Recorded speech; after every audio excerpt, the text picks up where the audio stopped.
We've got 3 separate meetings here tonight, so we're going to, as we get into these, we'll have 3 different times that we'll stop and start the meetings. So once we get started, the first thing that we will have is our public hearing on the change to the ordinance to the alcohol. And then the second meeting that we will have will be some zoning request. And then the third meeting we will have will actually be the action items that we'll be taking up for approval or disapproval tonight. So it may get a little confusing, but I'll try to keep everybody on track. So we do allow at the end of the meeting anyone that wants to speak. We will give everyone 5 minutes that wants to come up and speak. We'll give you that time. So don't feel like we're rushing through or that we're not going to give you an opportunity to speak. We will do that at the end, anything that you want to speak on, any topic. So if y'all will bow with me, and I'll open us up in a word of prayer as we get started. Dear gracious Heavenly Father, we just thank you for this great day, and Lord, just thank you for the citizens that have come out here tonight to take part in their county government.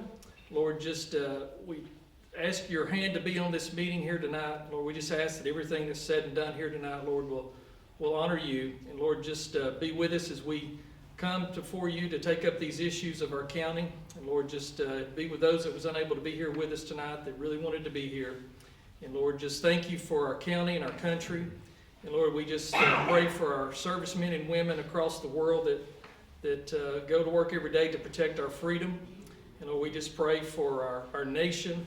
And Lord, just put that hedge of protection around our country and our leaders and our military. In your name we pray.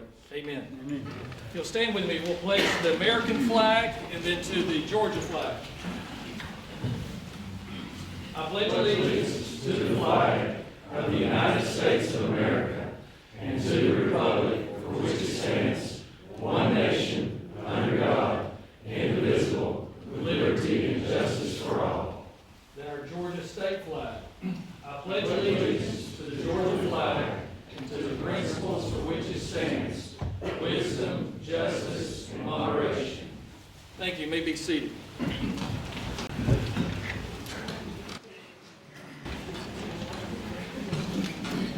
Okay, at this time we will have our public hearing on this one item only. Again, there will be time for you to speak on other items as we go through, but on this particular public hearing, this is on ordinance number O-01-20, which is the amendment to Chapter 6 in the County Code of Ordinance regulating the possession, sale, and distribution of alcohol beverages.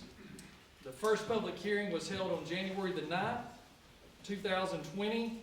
We ask you, if you wish to speak, that you come up to the podium so everyone can see you and hear you and we can get it on camera.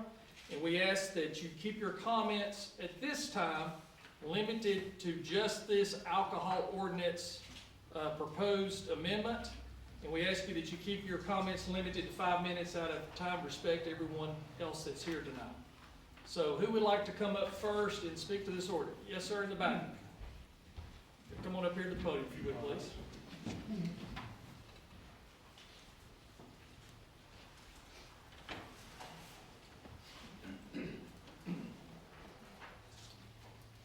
Just state your name for the record, if you would, please. I appreciate it, sir. Thank you for your time. My name is Mike Nolan, and I just want to say just a little bit. I'm thinking about the next generation and the family. I'm against the ordinance for the liquor by the drink to be I'm standing up for the next generation. That's our kids and our families. Do we want our kids and families thinking we have to do something to be, strong? Because there's other ways to do things. And I'm not a preacher, but, I'm born again. Amen. And I believe in what's right from wrong. And I want to protect our churches and our schools from this situation. So when the kids or people get out of church, it's not in your face, or it's not with your kids getting out of school seeing this. I've traveled on the road, and when you go above the Kentucky line, you have to go through the bar to go to the restaurant. That's every place up there I've been to. And I want our kids, we have to go to places when we go eat, and sometimes they'll say, well, do you want to sit over there in the bar? I said, no. I like to wait on the table, or I'll go somewhere else. Because I'm not going against people that does it. They got their choice in life. I'm just saying I want to see our kids and next generation to know what needs to be done and how to do it, and be thankful, because I thank for my granddaddy. He stood up when my daddy and them did when they was wrong. Some people knows my story. My mother loved men and money. My daddy was a drunkard. I used to wake up and pull the refrigerator open, and there wasn't nothing but beer in there. And then I ate cereal with water in it. I come up through that generation. But I had my grandparents took care of me. And I'm not going against the people that wants this. I'm just saying for mine and my generation, because my oldest son called me, said, Dad, you got to stand up for what's right. And I'm here tonight to know what's going on, what to be right. And we know we can do better in doing some things, because we got a big county. A big county. It could build somewhere else. You don't have to build in front of churches or schools. You know, things are going to happen. We get into the grocery stores when we go there. We get into convenience stores. And, you know, I like to see the 1,000 foot like it used to be years ago. And if you go up there to Chickamauga and you see the tiger mark, it's 1,000 feet from the church right there. When they put that in, it's 1,000 feet. That's what the ordinance was. Now it's going down to 0 or something, what I heard. But the thing about it is, think about the next generation and think about your family and what they raised on. And I do thank you time, sir, and y'all at the panel. Thank you very much. Thank you. Okay, yes, sir, on the front, please. My name's Tony Jackson, and I appreciate you letting me come and say what I think. I've done a little research on this, and I don't understand even why this is even being brought up. I didn't get to be at the last meeting because I didn't know about it. It was announced in the Christmas paper. I don't know about y'all, but they probably ain't a lot of people read the Walker County Messenger anyway, much less on Christmas. But I didn't know about it, but I did watch it. Some of the things that was mentioned were at a competitive disadvantage to businesses by having this on the books, and we're trying to do government deregulation. Well, I looked at every county that joins Walker County. There's not a one of them less than 300. There's 2 of them over 300. Whitfield County is 600. Gordon County is 1,000 feet. They don't allow it inside those limits. And what's not being advertised is this is going to 0. There'll be no requirement from a church how far they can sell alcohol. And that's not right. I don't know why this is even coming up. I understand it was about the restaurant in Chickamauga. If the owner of that restaurant's here, I'm sorry, your business is struggling, but selling more alcohol will not solve any problem in Walker County. It will not solve any problem. Obviously, you can see, Mr. Whitfield, that when people know about it and people's in disagreements with it, they're going to show up. And most of the people is in strong disagreements. I do have one question. I went through the Georgia codes for this, and I have not found where they've taken out the distance from a church on distilled beverages. I found it where they've taken the malt out. It's not, the word church is not anywhere in the malt, but what I found under the distilled beverages, it's still 100 yards in the state of Georgia. So my question is, how can we lessen the state regulation and just do our own thing? Well, we can't lessen the state regulation, you are correct. But I don't know if our attorney, you want to speak to that, or do you need to look into that? If you'll give me the code site that you're Okay. referring to, I'll be happy. It's Georgia Code, Title 3, Alcoholic Beverages, Article 2, Prohibited Acts, 3-3-21, and it's sales of alcoholic beverage near churches, school buildings, or other sites. And like I said, it does not say malt beverages, but under distilled beverages, it is still 100 yards from a church, and that the last date on that was 2017. I understand it was made known that Lafayette had changed this, But I've heard it many times, it doesn't matter what Lafayette does, Walker County's separate. We don't have to follow the leader. We can be the leader. We could change it back, as this man said, back to 1,000 feet. I Because- think now I can address Yes, your question. That code section that you're citing, the specific portion of it, is in reference to sales of distilled spirits by the package. Walker County doesn't have any sales of packaged distilled spirits. So we're not doing something that is less than the minimum state law. There's another code section, and I don't have it with me, but I can assure you that I reviewed all of the state laws, and there is a separate one with regard to consumption of distilled spirits by the drink.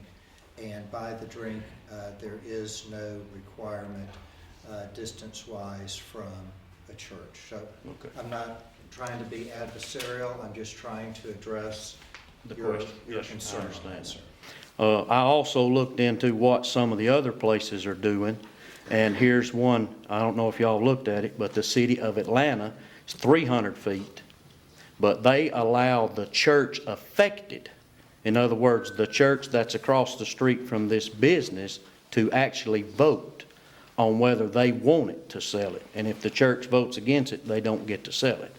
That would be a very smart solution to your problem. Save you a lot of headache, because there ain't many churches that's gonna vote for it, because they don't want it. But this proposition you're proposing to change would allow churches, I'm only gonna use this one example, there may be somebody here that goes there. Sunnyside Baptist Church is a church I got saved in, they own 1.3 acres of land. Somebody could buy the property right across from them, put an alcohol store right there, and be within 40 feet of the building. We do not want that in Walker County. We are strongly, strongly, strongly opposed to that in Walker County. And I'd appreciate if you'd listen to the constituents on this before we make a hasty decision. Thank you. Thank you, John.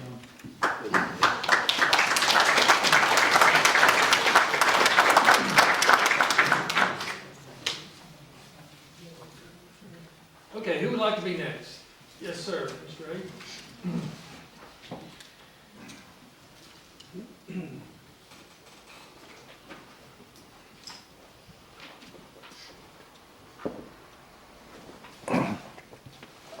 My name is Abe Allen, lived here for a few years, few of you know me.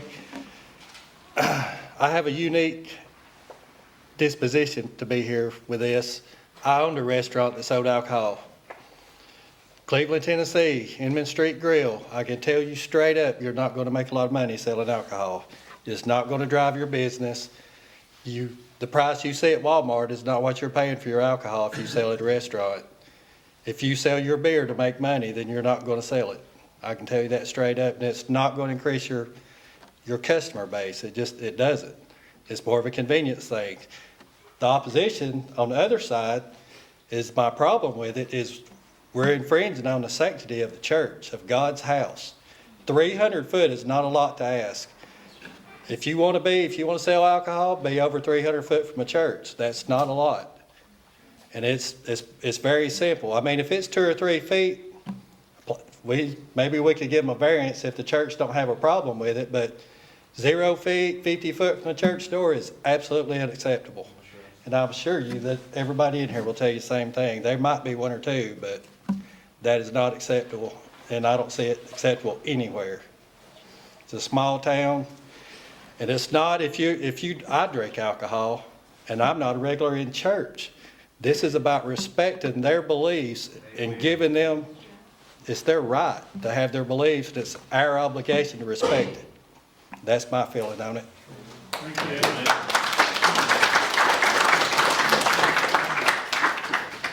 Yes, Todd, come on up. I saw your hand next.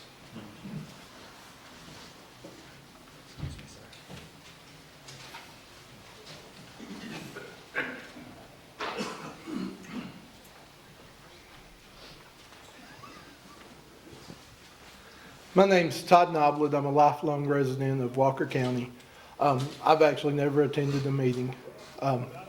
which is, considering some of the things I have going on, sort of surprising, I guess. But I have a business not in this county that is, well, it's in Catoosa County, and there's a package store within walking distance, within probably 50 yards of my store.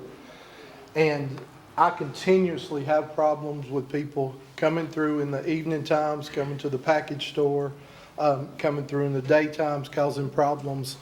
It's been going on for about 3.5 years at that store. I can't imagine that store being right next to a church in the evening time when there's people coming in and out. When there's people like my mom that go to church in the evening time. That's a problem. The second part to why I'm here, for years I've been told that alcohol is the key to our tax problem. If we have a vote and we can get this passed, it will reduce our taxes, it will help us out. I've not seen that. I'm a resident of Walker County. My taxes haven't gone down tremendously because of alcohol.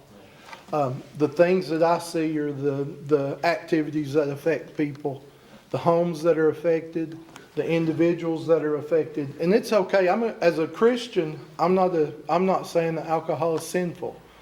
But as an individual that's an observer, and I've seen the damages, I bet everybody in here knows somebody that's been impacted by alcohol. Amen. And that alcohol has caused problems that has been contributed to us as taxpayers having to either pay for facilities like our jails to hold the people that have had problems, or hospitals where people have had to go in, and we as taxpayers are paying for that. So as a resident of this county, I'm here asking you to consider, and that's the great thing. We live in the county where we can speak our voice and we have freedom, and that's good. And we can go away and we can, whether we agree or disagree, we live together and we can work together and we can be friends. But as for me personally, I'm asking you guys to consider the things I've just said and the things that these other people will say, and to table or do away with what you're planning on doing. Thank you. Thank you, Kelly.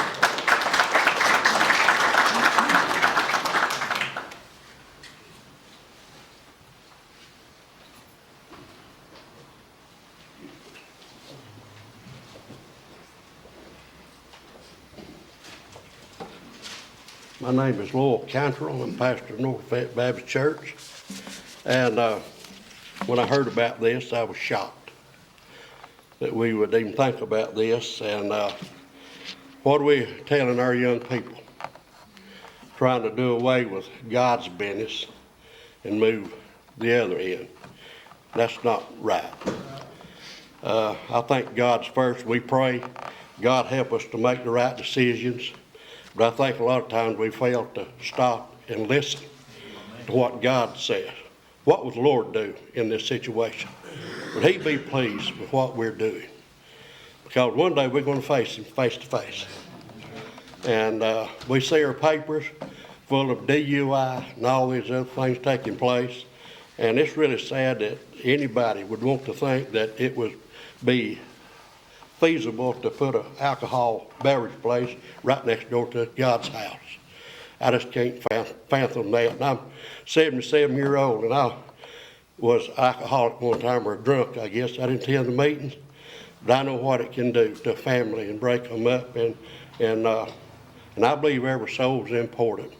I know drinking beer won't send you to hell, but it might keep you from going hear the message that Jesus saved, Jesus loves you, and that's what I'm about. I just want to say that I appreciate Walker County, been here for a long time, and but it just broke my heart when I found out that they can put a beer joint right next to where I dwell and go and worship my God.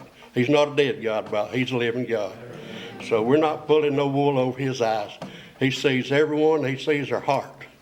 Man looks on the outside. God looks at our heart, and He knows what's in our heart. So I just ask that we'd dismiss this and don't even consider it, because there's more to life than this. There really is. Because we're here for a short spell. Eternity is forever. And I thank you. Thank you.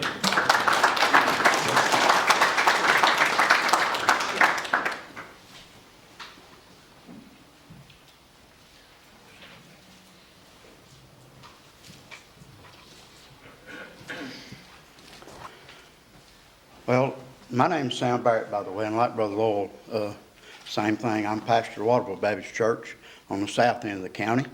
And except for the time I lived in Tampa, Florida for several years and worked, I've lived in Walker County, born and raised here. Take too long to tell my story, but my dad was an alcoholic. I didn't see him till he was 16-year-old and found him in Chattanooga, Tennessee, sitting on the back of a motel, drinking wine. He never contributed to our family. I got caught up in the same thing because of the environment and found out through the help of the Lord that that wasn't where I needed to be. Well, that being aside, I'm thankful that I'm saved. Thank the Lord got me out of that. He pulled me right out of the nightclubs, playing music, and participating in it. I have a couple of questions. If you can answer them, okay. If you can't, I'm against it totally, completely. I don't understand what the profit is in it for our county, by the way. And the other thing is, if you could answer this question, I'd appreciate it. You don't have to do it right now, but later on in the meeting. How many people contacted you that live in our county, that have businesses in our county, to get this changed? And if your answer is only one, then who are we working for as a county? One person, a friend, or the people of Walker County? And I'd really like to know that, you know, how this came about. And I do not think personally that alcohol is an answer to our tax problem either. You know, coming in that you had to tighten your budget, tighten your belt, and stay in budget. So do churches. So do families. My family has to have a budget. We have to operate. But I do not think that this is the answer. And again, if it's only one person or two, I think it needs to be looked at everybody in the county of Walker, not just a simple idea like that, okay? And I'm going to say I represent my church, okay, and the people of my church. Thank you for allowing me to speak, okay?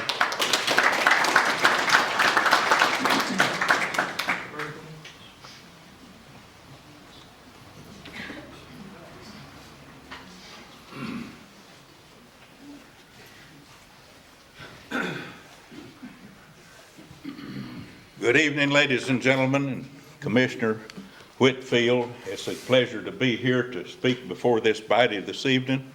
I've been here before. I've addressed this body 2 or 3 times, and actually on this particular issue. I love everybody.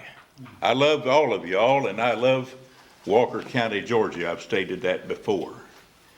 Been a resident here since 1992. And this county offers some of the greatest real estate in the state of Georgia.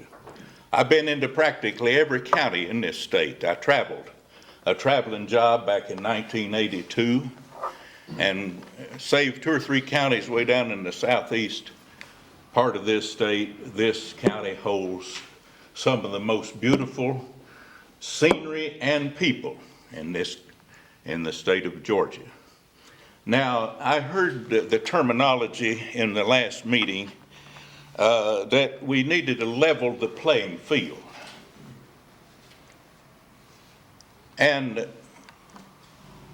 my question is, what kind of future are we going to be looking toward? If we want to level the playing field, why not have some strip clubs? Gambling casinos. My goodness, we're wide open to that. What kind of revenue would that bring in? I mean, wouldn't that be just as good or as equal to selling some alcohol? If we're looking to alcohol just to get us out of our present financial plight, I'm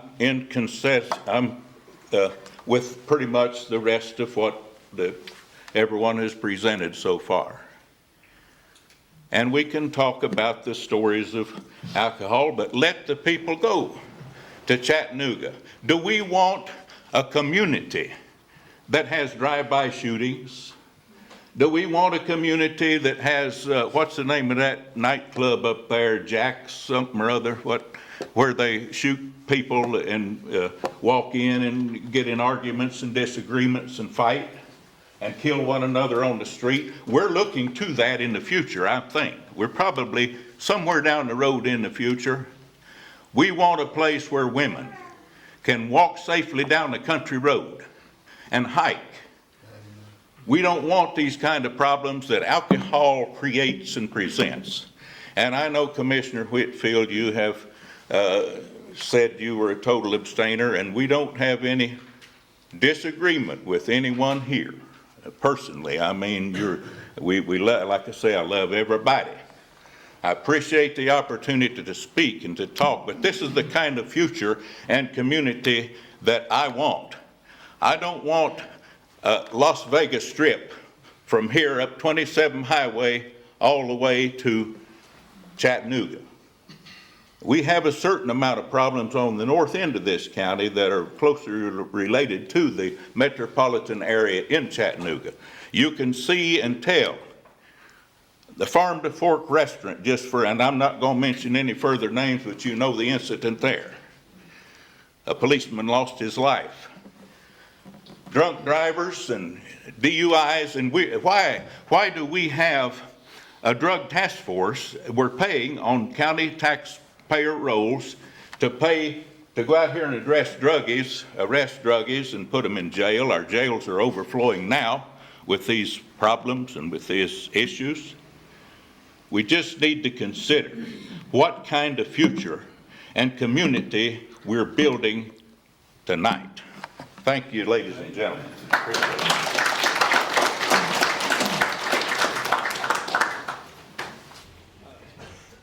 One thing that's been mentioned 2 or 3 times tonight is about the tax revenue. The tax revenues, as y'all have indicated, it's insignificant. The total budget of our county, total operation, round numbers, is about $38 million. The revenue that we currently receive from alcohol taxes and alcohol license and permits, off the top of my head, is probably $100,000 a year or less. So it's very, very insignificant. So we've never tried to portray or to talk that taxing of this is going to solve any problem at all. It's not about the taxing of the alcohol, because that is a very insignificant part of the budget. It's not those revenue dollars, even if they doubled, it's really, on a $38 million budget, it's really a small piece of that. Who would like to be next? Yes, Chris.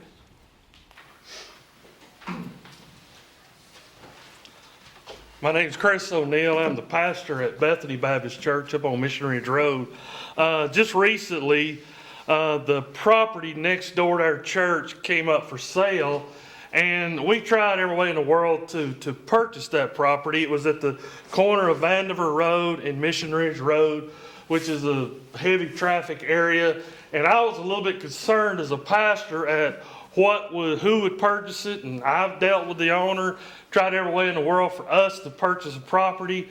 Wasn't able to do that. We didn't have enough money to buy it. That piece of property, the building that is on it, is probably within 15 feet of our gymnasium. Our gymnasium doors that you would enter into, there's probably only about a 5 to 6 foot span from the end of the building to the doors that our young people, all the people of our church would go into. What I'm trying to get to is it would have been possible if somebody had wanted to buy that property, set up a convenience store. Our young people would be walking past dumpsters full of beer cartons, you name it. If you've ever been around a place that sells it, you know the type of rubbish that comes from it. And so that was a concern for us as a church. And as a pastor, I saw that as a little bit unnerving. And this whole process of somebody being able to do that really bothers me. Now, my background is I served at Temple Baptist Church in Coleman, Alabama for 10 years.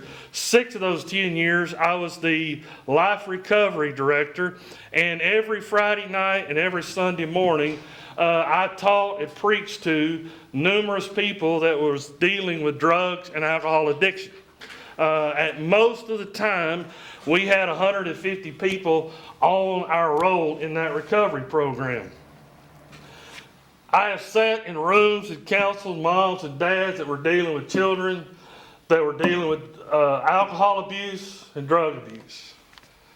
I have never, 100% of the time, had one person sit down and say, you know, Brother Chris, the first time I tried alcohol, it was a turning point in my life for the better. I've never had one. I have had young men on meth say it's not about meth, but alcohol is a gateway. I asked them, I said, how can you possibly, you know the dangers, how can you possibly take those types of drugs? And he said, Brother Chris, I was at a party. I got drunk. Somebody offered it. I didn't have a clue what I was doing. And now here I sit, just getting out of jail, trying to get their life back together. As a pastor, as a Christian, as a citizen of Walker County, lifelong resident, if I had my way, alcohol would be abolished completely. I've seen the devastation of it. But I'm a realist. I understand, as one brother said, people that want to do it, they have the right. People that don't, we have our rights too. As a pastor, completely against it. I'd rather it be the 1,000 feet, like has already been said. But I would strongly recommend we do not do this. Stretch it out if we can. All right? Thank y'all. Thank you.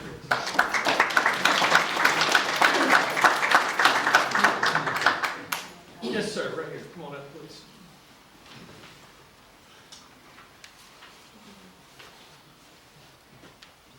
I'm one of those kids that growed up under an alcohol drinking dad. I love my dad to death, but I went without clothes. I went without things to eat. I seen him come in and curse my mother out because she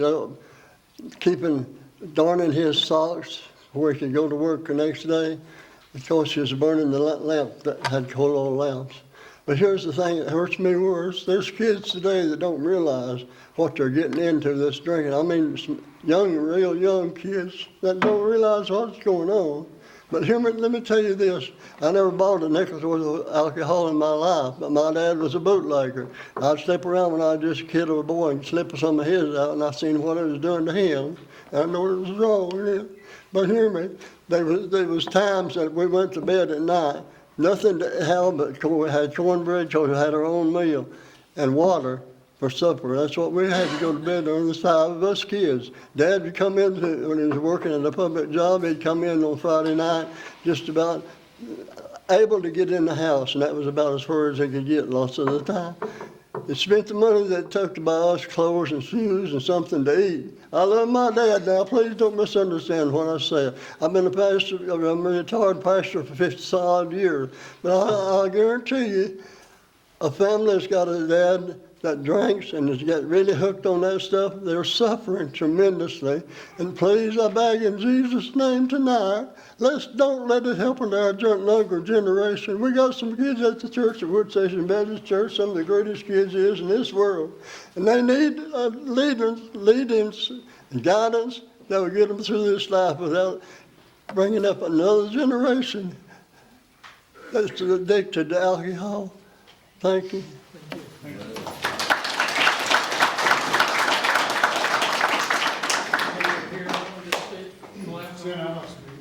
Yeah, I just make sure. I feel like I've been neglecting y'all over here. I'm sorry. Yes, sir, come on up, Mike. I just want to say I'm proud of the community for standing up for the Lord's house. I don't understand why this administration is bringing this forward.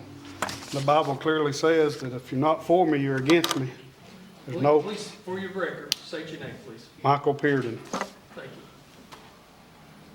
From what I hear, we're talking about deregulation in our county. But to deregulate a business owner to sell beer is to regulate a church. To have that business owner, you're tying our hands and taking our voice away. And Mr. Wilson over here, I noticed Mr. Wilson and his group's here. Y'all want to run a business in our county. I understand you're going to have to get a variance to do that.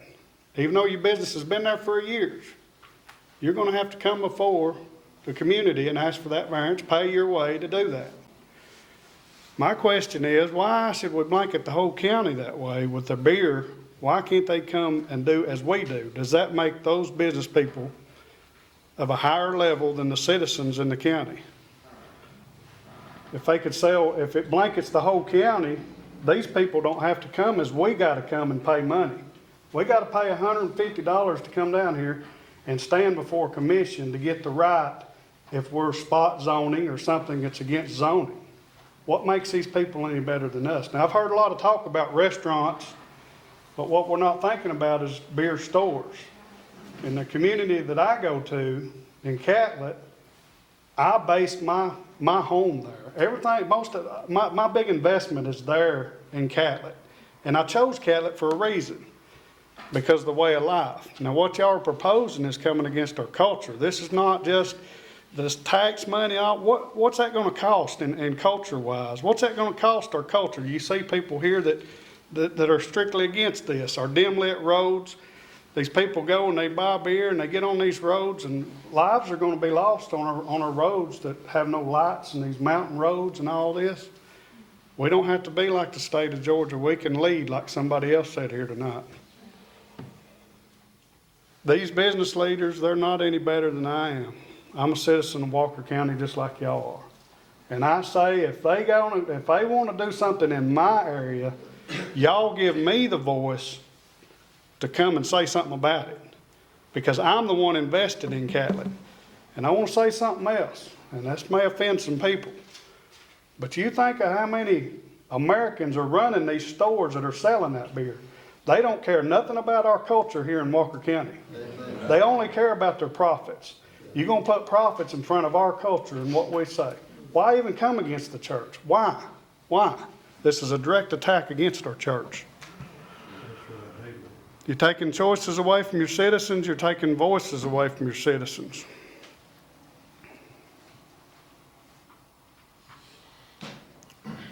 I'm ashamed of this administration. I've voiced that before. You know that.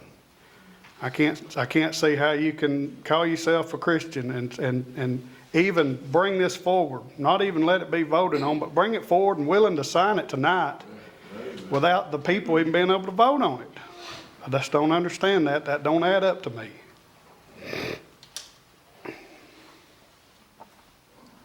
Do you want to be the administration that's known for taking the culture away from Walker County? We're God-fearing people. We love our country. We love our families. We love our churches. Those buffers was put in place by our forefathers as holy land. This is our holy land. If citizens can't stand for your holy land, what can you stand for? This is our sacred land that you're taking. That buffer is sacred. That little bitty 300-foot buffer is sacred land pertaining to that church. And just like one other man, I think it was Chris, said, you know, you bring that building in there and they're selling beer, we're teaching people about Jesus. We're doing something wholesome for the community. What you're proposing is going to destroy a community. It's not worth any profits you can make.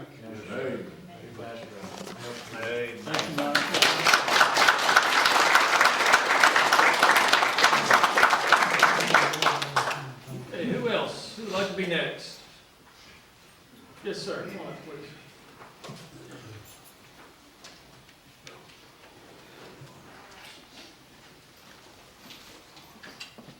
My name's Larry White, and I live too in the Naomi community. I'm not the best speaking person in the world, so bear with me. I feel very moved by this decision that y'all are making here tonight. I've drank in my life. I've decided to quit. I haven't drank in about a year now. I've been back in church, trying to live right. I'm looking at the world around us and what's going on out there. People shooting each other, kids shooting each other, ODing, committing all kind of other crimes just in the name to get drugs and things like that. Our churches is our only link to getting people back on any kind of a path of salvation for their life hereafter and for their life to move forward and not be in a jail or in the ground. Your decision not only affects the churches in this community and in this county, there are cemeteries by a lot of these churches. If you went out here and you found a grave anywhere in this county or in this city that was from an old Confederate soldier or a Cherokee Indian, all of a sudden that area would be roped off. That'd be no-touch land right there.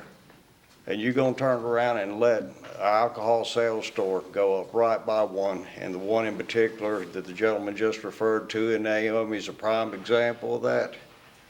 Those people come in with little or no respect. They're gonna trash up the land. They're gonna leave out of there on a country road like a bat out of hell. I don't choose to live down here because I wanna live like Chattanooga lives, or like Atlanta lives, or like they live in downtown Dalton. I choose to live here to get away from that stuff. And I've yet to see where any amount of money generated by that little bit of sale is gonna improve our life whatsoever. In fact, most of the times that we've been broke and our taxes have been up has generally been because of administration decisions that have run us into the ground. They've not been because this county was dry all these years. I asked you to look back on what you're getting ready to make for a decision tonight, because this is a bedroom community and there are a lot of churchgoers here, and we will remember that. Thank you. Thank you.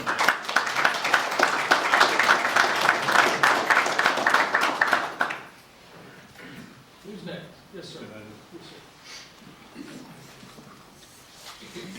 My name is Roger Chapman.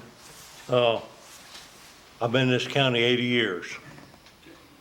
I live in the Wood Station community where our Wood Station Baptist Church is, in the Catholic community. Across the road from our church, right in front of our church, we have a store, a convenience store. A gentleman by the name of Billy Winkles ran that store for 40 years without selling any alcoholic beverages, and made a fortune. Sold the store to a gentleman out of Tennessee who could care less about Wood Station Baptist Church. Now, we're right across Round Pond Road from the store.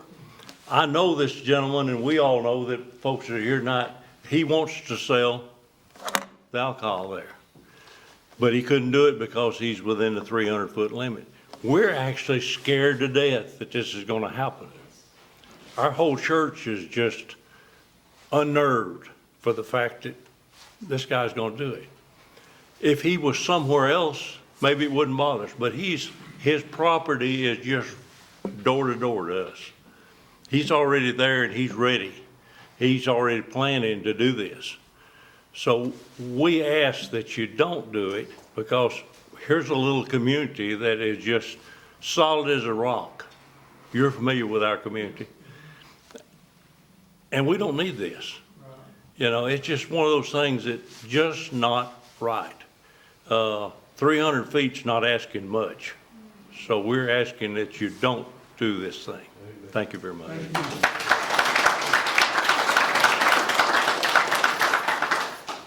Okay, who's next? Mr. Whitfield? Yes, sir. May I? Sure, absolutely. I don't want to climb over this young man, but can I stand right Sure, here? that'd be fine. State your name. Yes, sir. My name is Alan Painter, and I live in the Wallsfield community. And I cannot, in an elegant way, restate everything that's done, you know, the speakers prior to. Let me just give you some observations. Where I live, and if y'all need a reference, it's Techwood Farms, we have bees.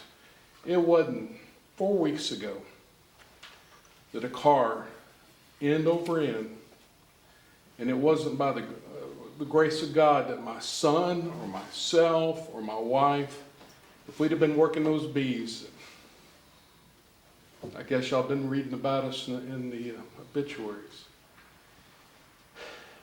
And so, Shannon, Mr. Whitfield, this is personal.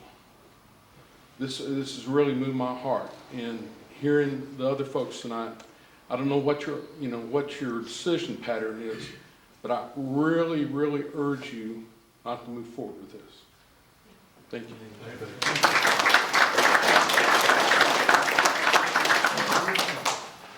Okay, who'd like to be next? Yes, sir. My name's Rick Talent. I was here when we had 6 or 7 people here the last hearing. I'm a minister, a writer, and a businessman.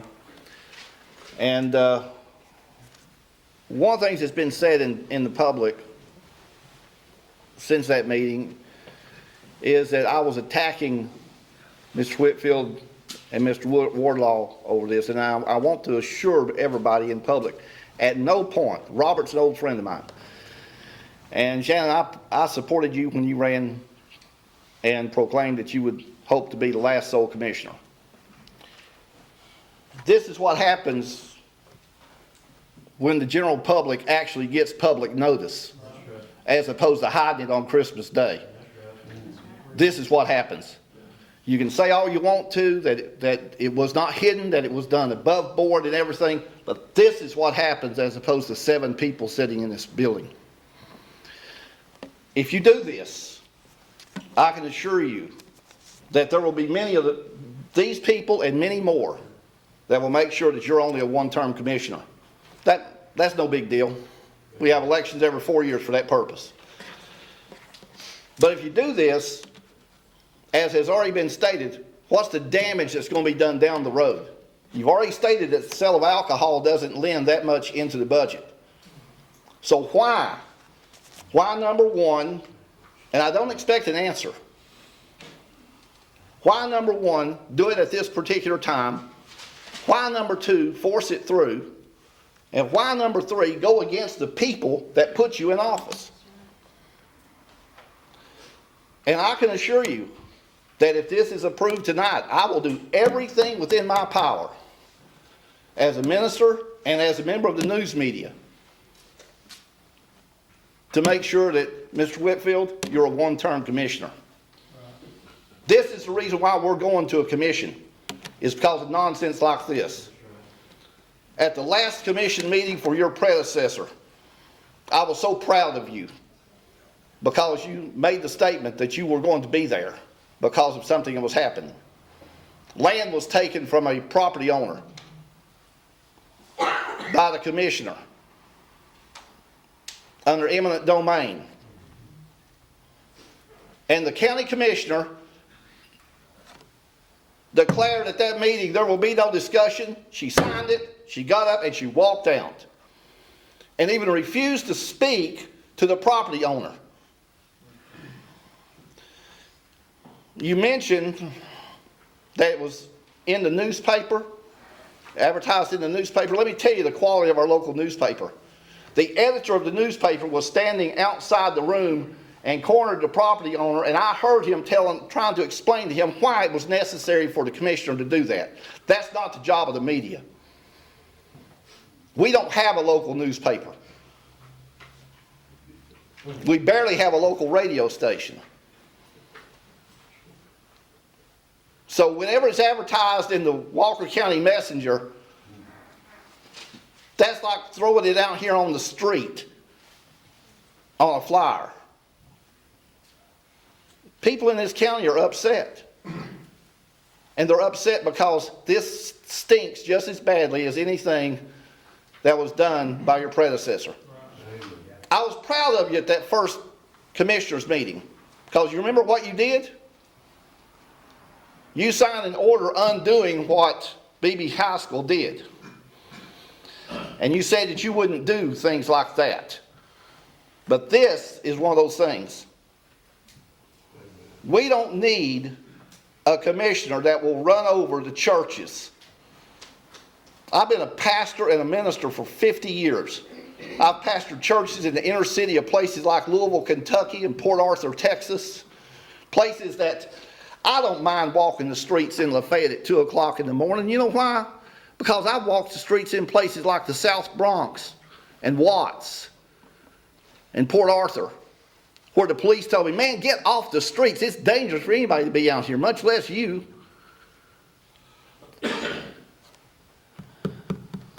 We have got to stand up for what's right.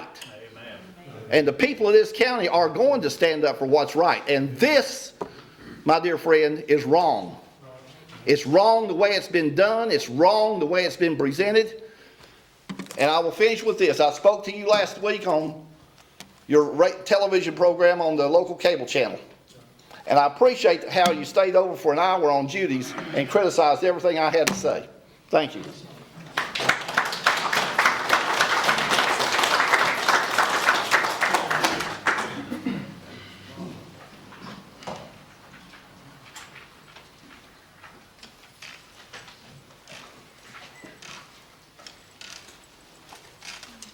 My name's Gary Williams. I've been here before. I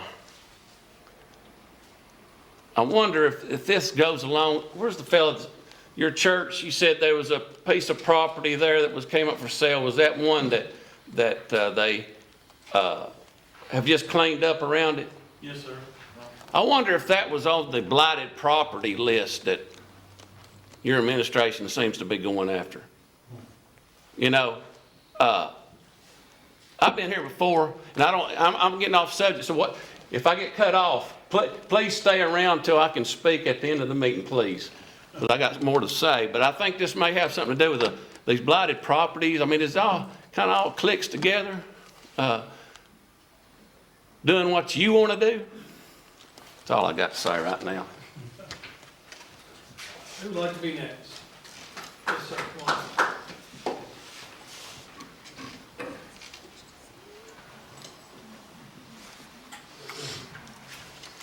My name's Travis Thompson. I have a grandson that graduated AIT today. We have a list of young men at our church in the service that stand in to fight if they need to for the rights of us here at home. Like Roger and many here tonight, we are at Wood Station Baptist, straight across from the store that is wanting license. Now, I'm not so naive that I don't think John Brown wants to drink, he'll go to wherever he has to. But he'll drive back drinking too, probably. But like he said, Bill Winkle became wealthy without it. I read in this thing where someone said they could get a variance, but it was unfair for a business owner to have to do that because somebody else might not could. Well, you know, let them fight for it. Get a lawyer, do whatever. I don't know what the answer would be, but what I do know, we have rights and God has control of it all. And y'all need to think about that.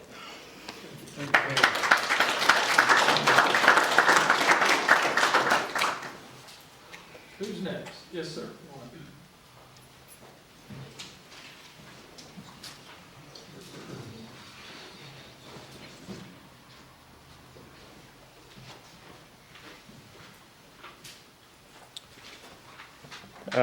My name is Will Ingram, and this is going to be kind of short and sweet, but I'm actually in favor of the change to the ordinances, and I think you're doing a great job.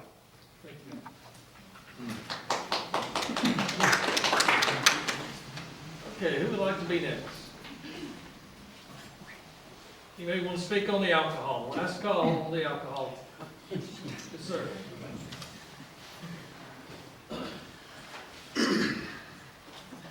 My name is Jeremy Neal.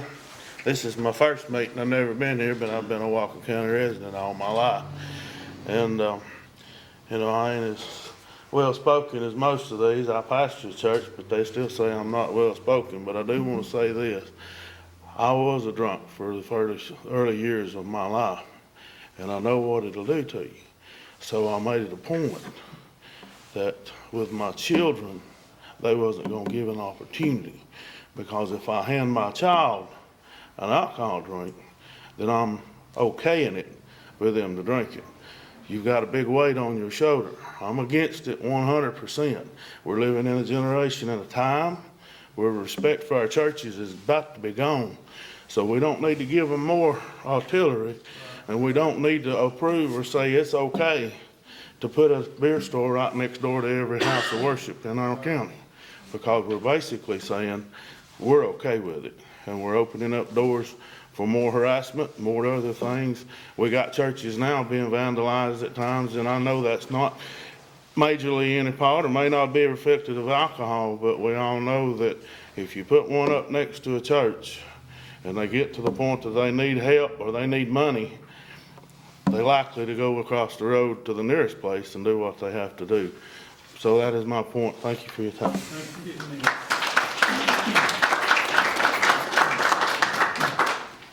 Yes, sir, come on up.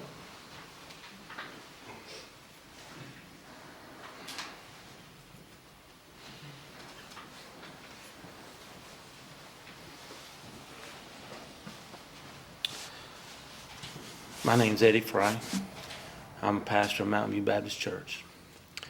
I graduated Rossville High School. I worked for Red Food. 1985, there was a thing called Blue Law. And what that is basically if you went into the grocery store, you couldn't buy any beer or anywhere else. Grocery stores didn't have them back then. Look what we came from, 1985 to 2019. I took and we're trying to build at our church. And I've got to come down here and I've got to get all the paperwork up and everything. And then I'm being told that I've got to have blueprints because it's going to be, I'm putting both buildings together, I got to have blueprints. Okay, that's fine. I get it. I understand. And if I start, then all the fees is going to either double or triple. I'm not sure because I've not looked into that yet. It's took me 6 months to get someone with the money that we have to do the blueprints. Now I'm trying to follow the law, follow what is in place. I know laws are made by the county and the state and down in the state and Georgia and Washington D.C. But I do know that if the people get together, we can change some things. I voted for you. Your family used to live right across the street from where we live today. You know my family. I just asked you to think about it. Because if you do this, what's going to stop when they legalize marijuana to have a store right beside the church? It's just gonna take and go over and over and over, and then you're gonna bring more things in that we don't need. Listen to us. We'll support you. Just do the right thing. Thank you. Thank you.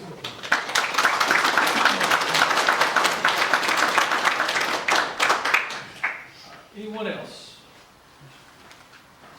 Yes, sir.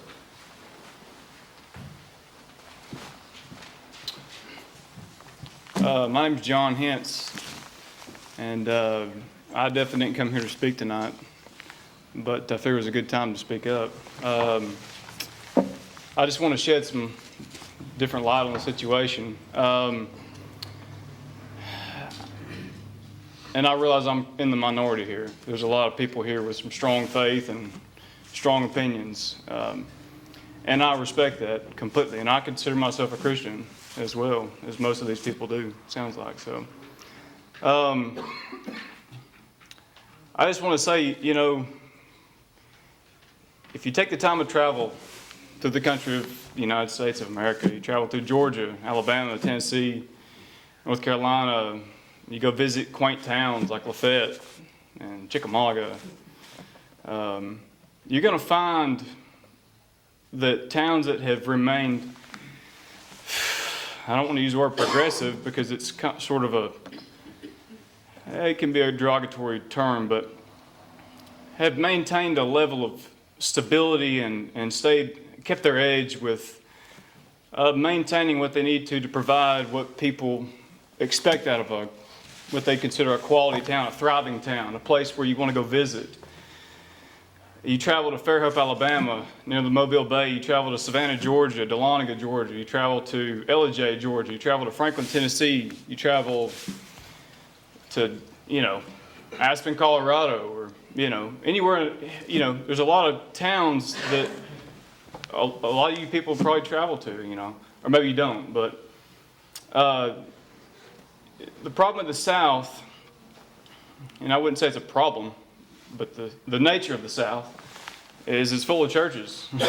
They're everywhere, which is great. But it creates an issue with people who want to build business and provide a restaurant where they claim that, their menu needs to support alcohol sales to provide a certain, complex menu. Well, you can't argue with that. It is what it is. I can say this, when you travel to towns that are well put together, where they let business people sort of do what they need to do to provide an environment for people to eat, greet, fellowship, have a beer with a friend, watch a college football game, take your wife out for a kale salad and a glass of wine. You're restricted when you've got churches on every corner. I can tell you that in Chickamauga, Georgia alone, there's a church that's about to buy some historic property on a corner. And if and when it happens, under the current state law, there would never be a business, a restaurant that would ever be able to build a restaurant out in that historic square there and sell a glass of wine. And so, if you look at it from that perspective, the churches control everything. All they got to do is buy a piece of property, and you can't serve alcohol there. And it's just a very traditional, historically, that's the way it's been. And I think a lot of people respect that. But it's extremely one-sided. I'm not going to speak on the distance, the 300 feet, the 0 feet, whatever. I know this. It's an issue for businesses that want to expand and grow, towns that want to grow. I think there's a lot of fear here over, heavy intoxication, drunkenness, people just slobber drunk on the sidewalk and taking off through town, drunk, can't keep it between the ditches kind of thing. I think that's a lot of fear. I think if you'll travel around enough and see where towns have been successful, maintaining what's being proposed here, you won't find drunkenness and drunks laid on the sidewalk. You won't find kids that lack enough home support to be able to have enough responsible people around them to advise them properly to, hey, be responsible about yourself. You're exposed to alcohol or whatever, parents can't control everything, but what they get at home has a lot to do with, the decisions that they make when they get outside that home or outside that church. So I don't think that, having the alcohol closer to a church is necessarily a huge deterrent. I think that every person, every individual has his own character and his own passions, and every individual is capable of becoming a drunk or a drug addict or becoming a successful person. So I guess I'm just trying to say that I can tell there's a lot of fear in this room, and I'm probably looked upon by a lot of you guys as, the enemy. And I have a lot of respect for a lot of these opinions, and I understand the fear. Nobody likes what you guys have spoke on tonight. There's nothing good about drunkenness. There's nothing good about drunk driving. There's nothing good about drug addiction. There's nothing good about what they might consider a gateway drug or alcohol being a gateway to other drugs. I think that, again, if you'll pay attention to what successful towns have done and have created, the type of environments that make you want to, hop a plane and fly out to Denver, Colorado, or anywhere in the country and go visit a quaint little town where it's well put together and they've got nice restaurants with good food and wine and beer and alcohol. Everybody's not there getting lit, they're just eating, and they may take a drink or may not. Mr. Henry, I'm sorry. If you would, we're on the Sure. 30 seconds. That's it. So that's all I have to say. I just want to draw some new light on that and give everybody a different perspective on the issue. So. Thank you. Yes, sir.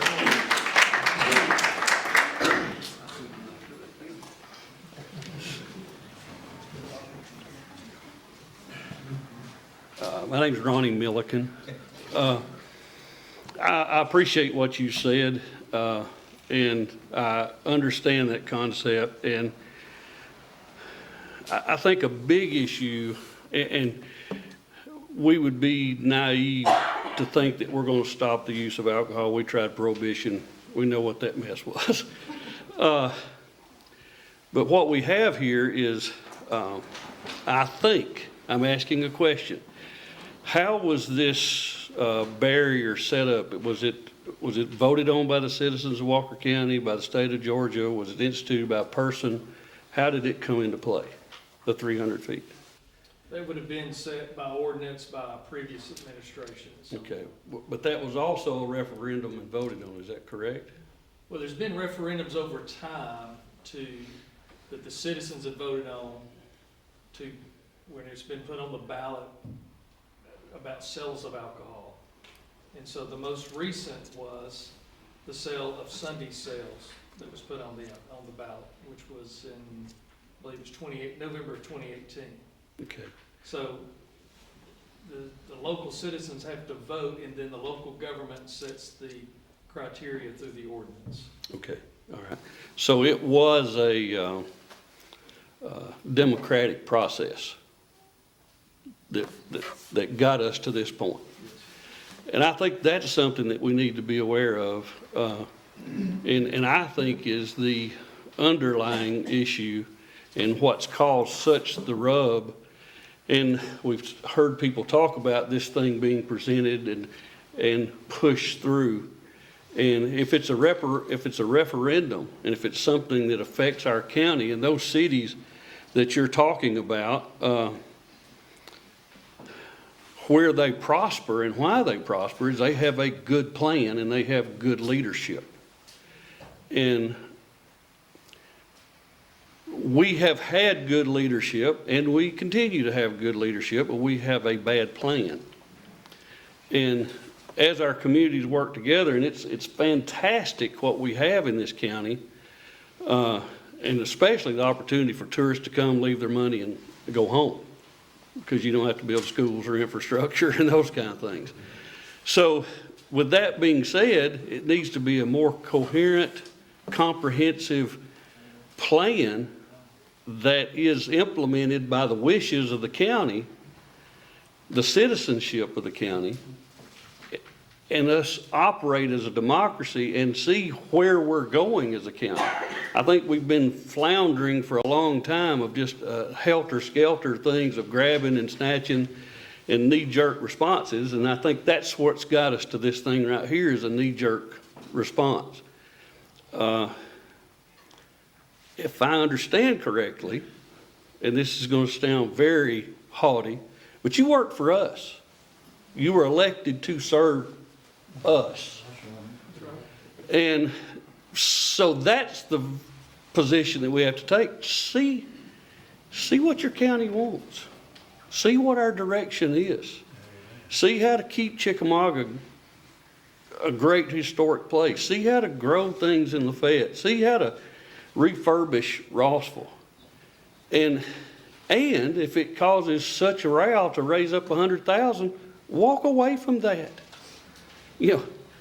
But formulate a plan that helps the citizenship of Walker County so I don't have to drive all over the country to try to make a living. Let's make it available here. So let's come up with a plan, implement it, bring it before the county, and make some good, right, long-lasting decisions. We've got some guys back here. We had 18 dairies on our road at one time, which created about $4 million worth of income. They're gone. So that's $4 million of revenue that left this county to buy trucks, to buy fuel, to buy whatever. I think our goal should be to try to find things to replace that instead of trying to figure out how we could scrape up $100,000 in doing something that may not be in the best county's interest, and it's definitely not supported by the majority of the county. Thank you.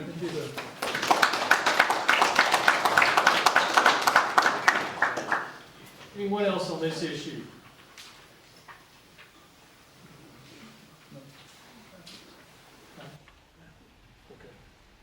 All right, we're going to, hearing from no one else, we're going to adjourn this section of our meeting. All of y'all have been sitting here for about an hour, 15 or 20 minutes. We're going to take about a 5-minute recess, let you stand up, stretch your legs. One thing we need to say, I've heard several people have said, decision on this tonight. This isn't an action item for tonight. This is a public hearing. I just wanted to clarify that. There's not any action for or against going to occur tonight. I heard several people say that that was going to happen, but that is not on the, it's not on the agenda. This is a public hearing. When's it gonna happen? At some time in the future, after we have time to take in a public commentary and weigh people's ideas and do what we think best represents the best interest of the citizens of the county. Yeah, so it's not on our agenda for action items tonight, that is correct. Did you answer my question that I asked? No one's answered it. What brought this about? One individual or several? There was, An honest answer. there have been 3 businesses that I have heard from personally that have made inquiries about this topic. Okay, thank you. Okay, we're gonna take about a 5-minute break, allow you to stretch. I know some may want to stay, some want to go, but we'll start back at 7:20. Happy New Year! Do you know what's coming this year? No, not that. 2020 is a census year. What's that, you ask? The census is the constitutionally mandated head count of everyone who lives in a specific community. The count results in state and federal funding for things like schools, roads, and public transportation in our area. It also helps with planning for emergency services, healthcare, and attracting new businesses. Make sure we get our fair share. Make Walker count. Finish the 2020 census this spring. All right, we're gonna call us to order. It is 7:26 on January the 23rd, 2020. This is our second meeting here tonight, and we have some business before us. Again, this is also just a public hearing on these items. All of these items are on the third part of our meeting, which are to take action on these items. But at this time, this is just a public hearing to hear from the public on these. So at this time, we have item number 1, and actually, these are different partials, but this is all the same project. So if you look at it, for the sake of time, action items 1, 2, and 3 is the Carolyn Simpson request a rezone from C1/R2 split to C1 for property located at 9558 North Highway 27, Rock Springs, Georgia, tax parcel 0-325-1-005. The first public hearing was on January the 16th, 2020 at the Planning Commission meeting up at the Civic Center in Rock Springs. And this does include the same action on parcel 0-325-1-004 for the Jimmy Simpson Foundation at that same address, 9588 North Highway 27, and then also located at 9622 North Highway 27, Rock Springs, parcel number 0-325-1-003, also for the Jimmy Simpson Foundation, and both of those as well had the first public hearing at the Planning Commission back on January the 16th. So the way we're going to do this, we're going to ask if there's anyone here that would like to come and speak that is in opposition of granting this request. If you would come forward to the podium, and we'll give you 5 minutes to speak of why you're in opposition of this request for this zoning change to a C1 property. Anyone? Okay, hearing none. Is there anyone here that would like to speak in favor of this zoning change? You don't have to. You're good. Okay. All right. Any other questions about this one before these first 3 before we move forward? Okay, we're going to move forward and mark those first 3 off. Okay, item number 4 is Diane Baker Estates request a conditional use variance for property located at 2664 East Highway 136, Lafayette, Georgia, tax parcel 0-506-1-026. As well, the first public hearing was on January the 16th, 2020 at the Planning Commission. Is there anyone here that wants to speak in opposition of this, that is not in favor of this, that is against this? Anyone would like to speak against this? Okay. Is Philip still with us tonight? Oh, yeah, he is. Philip, I should have called on you earlier. Could you give us, let's jump back to the first three there on the Jimmy Simpson Foundation. Can you give us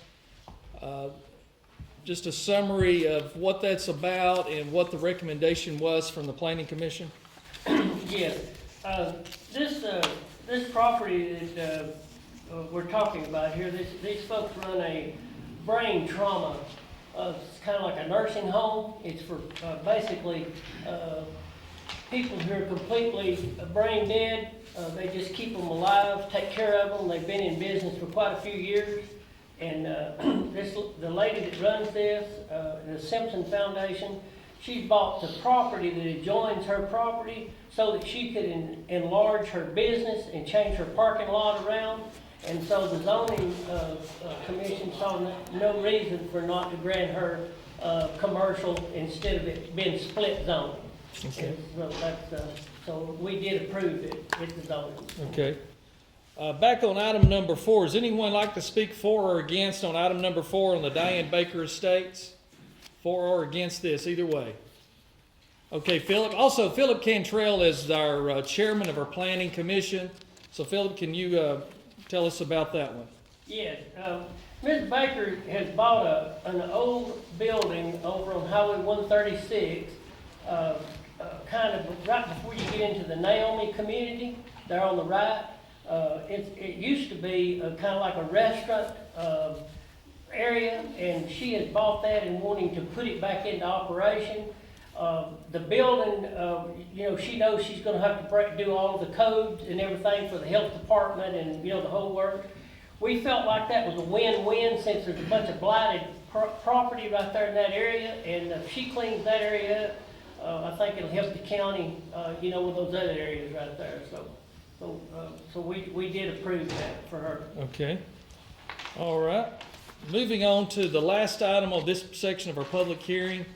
Item number 5, the Robert Wilson request, a conditional use variance for property located at 5665 Highway 193, Flintstone, Georgia. Tax parcel 0-506-1-026. The first public hearing was on January 16, 2020. Is there anyone here that wants to speak in opposition of this request for this conditional use variance for this operation? Yes, sir. Please come forward, and for the record, speak your name, please. My name's Ben Pittman. I live right across the road from the said business, and I'm speaking in opposition of this. They've had a business there before. They moved it, and they sold the business. They're wanting to open it back up, and they continually burn all the time. I've got some pictures here where they burn, and you can, I'd like for you to see this, and you'll see the smoke and everything. And when they burn the scrap pallets, pallets absorb whatever they haul. So we're going to be breathing that smoke again and all that. Plus the Planning Commission, we stated our opposition to this then. And in the C3 variance, there's a list of things that should have been done as far as, sound ordinance, buffers and everything, and they didn't address any of that.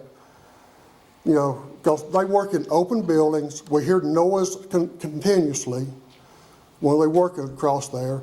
Then they turn around on the variance and everything and give them 10 hours a day to work, plus 5 hours on Saturday. Normal businesses work 8 hours, 7 to 3:30 or 8 to 4:30, Monday through Friday.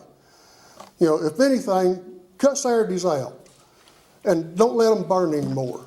I would like for you not even let them open business back up. But if you do anything, cut the Saturdays out and cut them down to 8 hours a day during the week, and cut Saturdays out, and please don't let them start back burning. And if you could do something, if you do pass this ordinance, whatever, for them and let them open up, which I hope you don't, do something about the noise Because and my granddaughters even said, I hope they don't open that business back up because of the noise. My granddaughters live next door to us.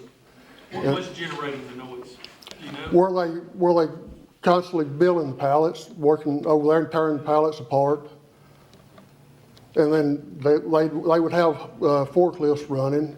And we could even hear the workers talk over there all the time because they don't have any buffer across the road over there. I know Mr. Wilson Roberts built a pretty fence across the road now. It's a beautiful fence, but there's nothing there going to block the view of the business now. We're going to see everything when they stack pallets, everything over there, we're going to see all that now. They got an open building where they build stuff, so we're going to have all that noise again. And, you know, if you don't stop this burning, they're going to be burning again. Okay, thank you. Okay, thank you. Anyone else like to speak in opposition? Yes, sir, come on up, please. My name is Joe Pittman. We had to live through noise, nail guns popping all day long, breathing smoke every day from their burning. I have ash settling down in my yard when they've been burning. It's got to be bad for your health. And who's going to regulate what they burn? Who's going to keep a check on that? And that's what I've got to say. That's all. Thank you. Anyone else like to speak in opposition on this request for this conditional use variance on Highway 193? Okay, anyone that would like to speak in favor of this request? I will. Yes, sir, come on up, please. My name is Robert Wilson. I'm actually the property owner. And what they're talking about, let's just handle it one at a time. Like the incinerator, it's a state approved. And it's a great thing. It keeps that stuff from going into landfill. All it is wood waste, period. It's regulated once a year. It's got to be tested. And you got to be state approved in order to also test it as well, or have an outside tester come in. But, you know, that's state regulated. Now, the smoke you're seeing, you're allowed 15 minutes startup, you know, because it's got that blower on it. Once you get that fire going, you know, it's going to reach like 2,000 degrees. So anything you put in after that, don't even smoke. Very minimal, if any, you know, but it's all going to be within the range, you know, of the test. They were the original property owners. They sold it to a man that had a pallet company. They knew what they were getting into, okay? And I don't know too many people in this valley can ever remember what that property was prior to being a pallet company. You know, it was a pallet company when I got it. So I don't, they're the only ones that here are opposing it too, as you notice. But I just don't see everybody else voted for it to go through. I don't know too many I don't know what a definition of normal business is, unless you work at a bank. You know, everybody wants to compare their hours to bankers' hours. But anything outside of that, you know, is normal. Anything outside the bank hours is normal, you know. But yes, we're going to need to work on Saturdays, half a day, and we're going to need our 10 hours. You know, prior to, we never had to have to abide by that before, though. What about any buffers? I can put a buffer up. I got some containers. I'll paint them and set them up along the fence. Well, I was thinking more like a vegetation buffer. Well, I mean, you're talking 7 years for that's going to buff anything. You know what I'm saying? That's what I did before, but everybody started wrecking into them, tearing them down. But I can plant 4-foot trees. It's going to take 7-8 years for it to make a difference. You know. Well, there's vegetation buffers that have been laid out and formatted by the USDA that addresses a lot of the concerns for different type of barriers for different type of industries. And so there's proven vegetation buffers out there that shows you the mix of vegetation and how to plant it and how to lay that out. I agree, I understand. I don't know what could be any better than what I had as far as those cipher trees, you know, because they grow together and they grow thick. When are all those gone? Yes, yes. I mean, there was all, you know, they probably averaged 3 wrecks there a year, you know, so yeah, my fence was nearly down, my trees were nearly down, you know, so that's why I cleaned it up and built the new fence, you know, and I think since that fence been up, knock on wood, I hadn't had an accident, so I don't know if that buffer was interfering with the view coming out of that S-curve. Are you familiar with what area we're talking about? Because he's had cars in his yard. I catch the 90% of them, you know, coming on my side, but, you know, he's had them run through his place. But I don't know that there's been an accident since the view's been more available coming in that curve. So what, you know, like I said, you asked me about a buffer, and I can put those containers, that's an instant fix, you know. Yeah, the vegetation buffer is more desirable because it serves a better purpose than just putting containers.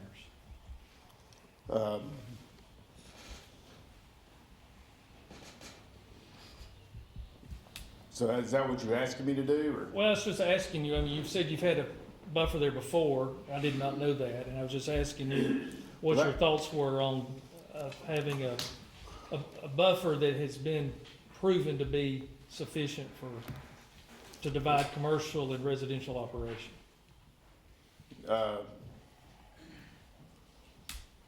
generally, you know, they actually don't join my property. They're just across the street from it. So, you know, I can plant the Leland ciphers back. That's not a problem.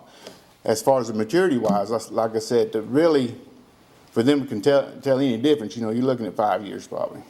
You know, even buying them 4 foot. All right, thank you. Anyone else like to speak in favor of this? Okay. All right, we're gonna end that section of our meeting, and we will move over into our third meeting here tonight, which is the action items of our public meeting. So it is 7:42. We're going to call us back in order here in our agenda packet, and all this information as well is online. I know we had just a limited number of packets tonight. Many of y'all didn't get one, but all of this information is on the website in its entirety. The first item on this agenda is the minutes from our last meeting, which was on January the 9th, 2020. We have the minutes that have been presented from that meeting. Does anyone have any questions, concern, or issues with those prior minutes of that meeting? Okay, so hearing none, we'll sign these into the record.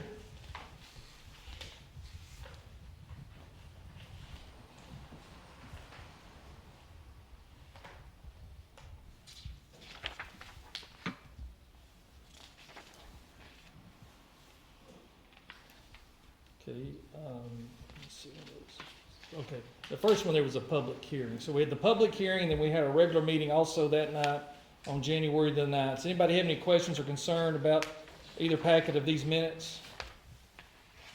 Hearing none, we'll sign these into the record.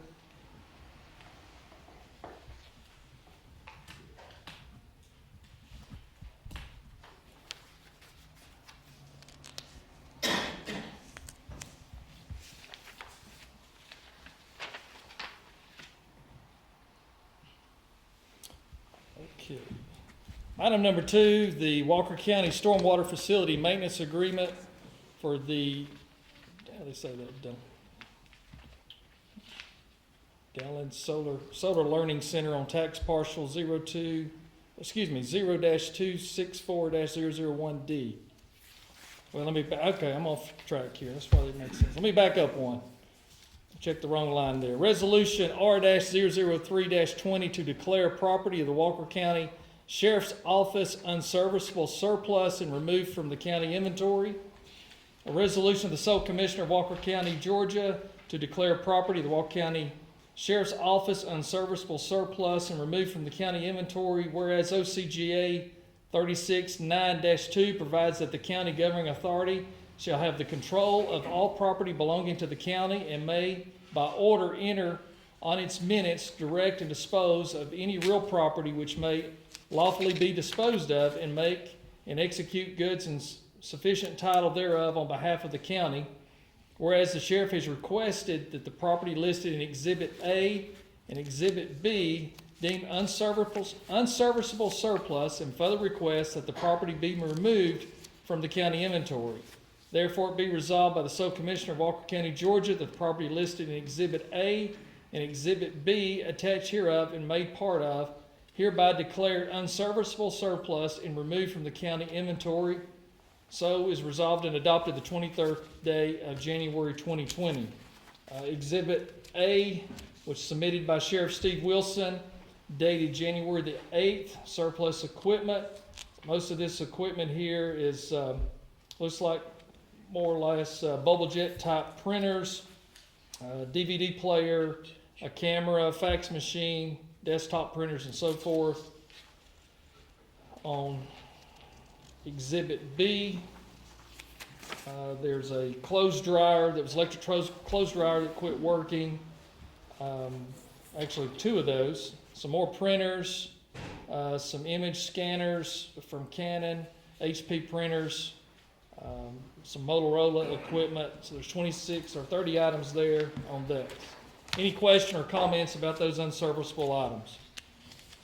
Okay, we're going to sign this resolution so the sheriff's office can dispose of those items.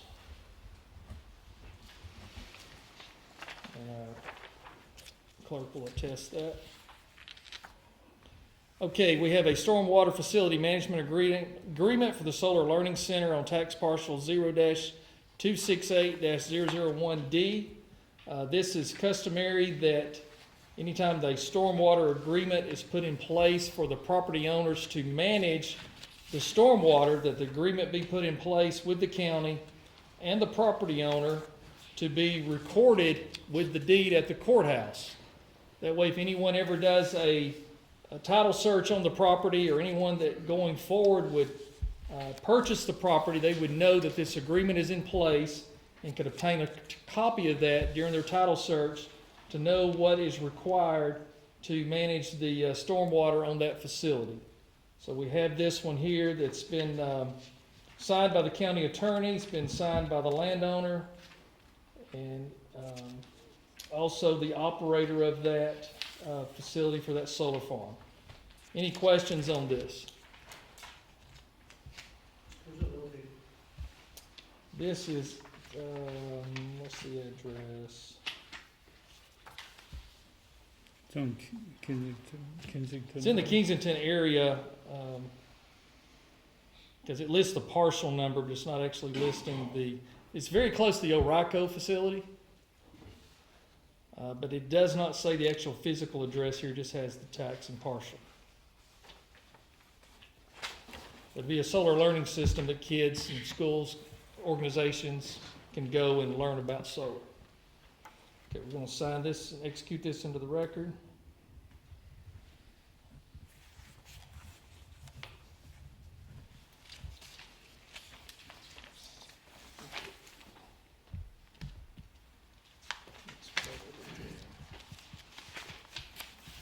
All these maps and everything go with this.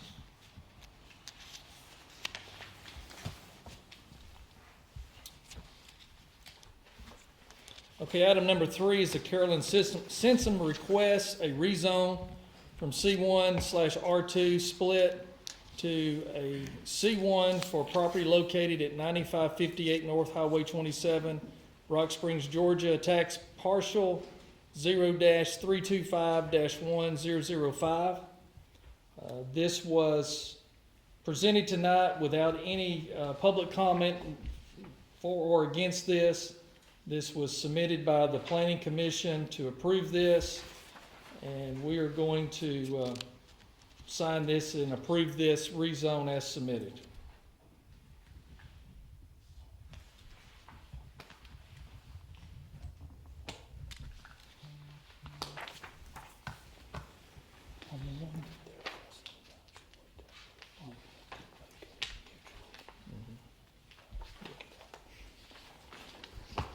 Okay, item number 4 is the Jimmy Simpson Foundation requests a rezone from C1/R2 split to C1 for property located at 9588 North Highway 27, Rock Springs, Georgia, 30739, tax parcel 0-325-1-004.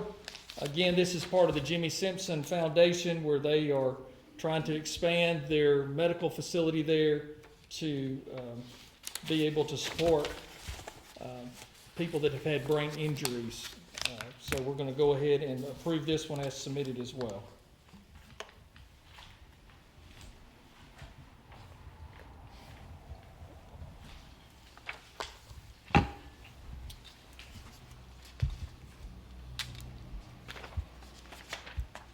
Okay, the next one is also the Jimmy Simpson Foundation request to rezone C1-R2 split to a C1 for property located at 9622 North Highway 27, Rock Springs, Georgia, 30739, tax parcel -0-325-1-003.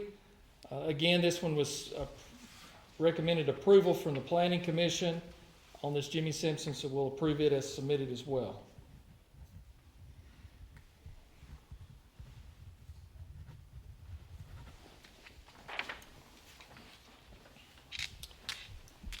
Okay, the next one is item number 6, Diane Baker Estate requests a conditional use variance for property located at 2664 East Highway 136, Lafayette, Georgia, 30728 for tax parcel 0-506-1-026.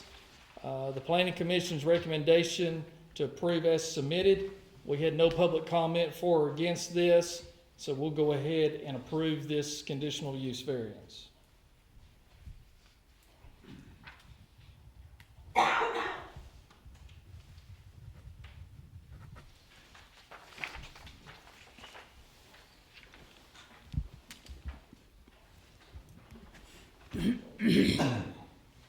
The last one we had is item number 7 on our agenda tonight is the Robert Wilson request, a conditional use variance for property located at 5665 Highway 193, Flintstone, Georgia, tax parcel 0-506-1-026. The Planning Commission's recommendation was to approve with a condition only operate 10 hours a day and a half a day on Saturday.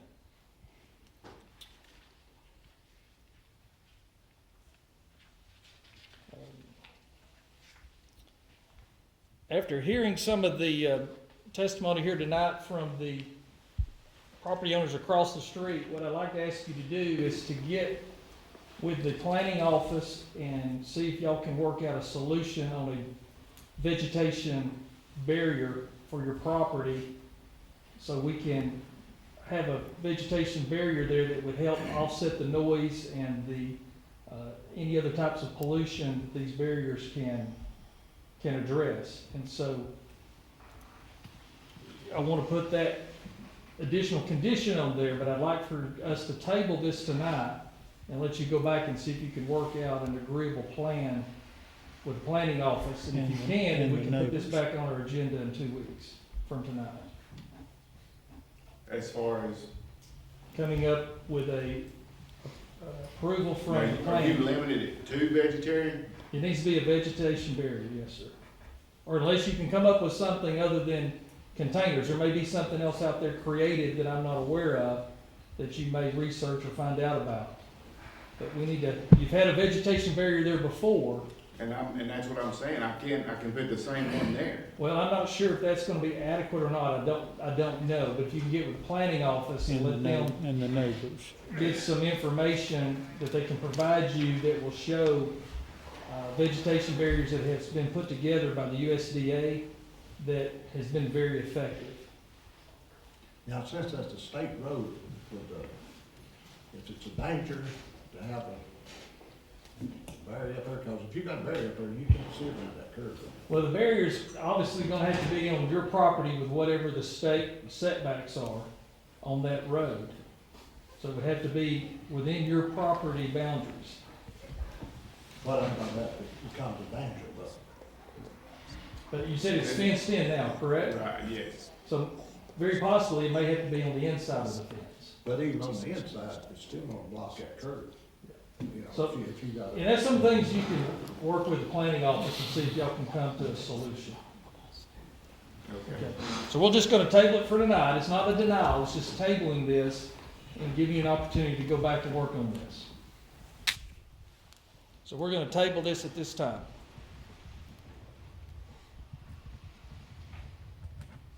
Can I ask a question? Yes. Can they not put the trailers up right now to barricade it so they can go ahead and do their business and let them plant and let that grow up? So does that get grow? Well, we've gotta have an agreeable plan, you know, to be able to do that. Okay. Yeah, even though they've been a business there for 25 years, you know, they really, we're not asking for nothing. That's all they Yeah, we're not disputing that you can't have a business there. We just need to have these conditions put in place and have them documented and signed off on by the planning office. Okay, we're going to adjourn our regular scheduled meeting at this time. It is 7:56, and at this time, as always, we'll open up the floor to anybody that would like to come forward and take up to 5 minutes to make any type of public comment. The only thing we do is ask you to limit your comments to things about Walker County. We can't fix things in Washington or other places outside of Walker County. I know you all understand that. So we just ask you to as well state your name, but any topic that you want to speak about that affects Walker County, now's the time for the general open conversation. Yes, sir, in the very back. Yeah, you can. Yes, sir, if you want to get those.